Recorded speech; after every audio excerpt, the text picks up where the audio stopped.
Wala nang intro, ganun din yun. Piyesta nga pala ng San Juan ngayon. Di syempre, San Juan ako, di magsa-celebrate kami. Niyakag yung nga pala mga kapatid ko, so surprise namin tatay ko dahil birthday niya ngayon. Yung birthday ng tatay ko, wala kaming plano. Basta gusto lang namin lumabas para may surprise siya. Pero pag start ko ng van, Tapos, alis ka. ako agad yung na-surprise. May motor sa harapan namin. Shoutout sa may-ari ng motor. Malupit ka ba? Nilak mo pa. Alam mo nga, daan yan. Right of way ko yan. Tapos nilak mo pa. Kaya sa mainis ako, ginawa ko, di wala na. Ako na lang yung nag-adjust. Kasi nga, birthday ng tatay ko. Di nagkalaan na lang kami. Dito muna kami pumasya. Nagpahangin muna kami para mawala inis o galit. Pero hindi kami nagalit. Natuwa pa kami sa kanya. Yung ganun talaga ang buhay. Pagpasok namin restaurant, kinuha ko agad yung songbook. Hindi mo lang songbook. Menu nga pala to. Todo order ako. Hindi man ako magbabayad. Kasi nga, surprise. Si tatay pagbabayarin namin. Ito na yung na-surprise. Pero excuse mo, ito na pa yung bill.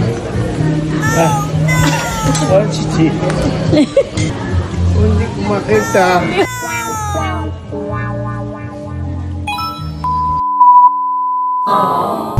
Malinaw na mata. Bayad na. Lahat kami surprise. Biruin mo tatay ko may credit card pala. Yun lang. Maraming salamat sa inyo.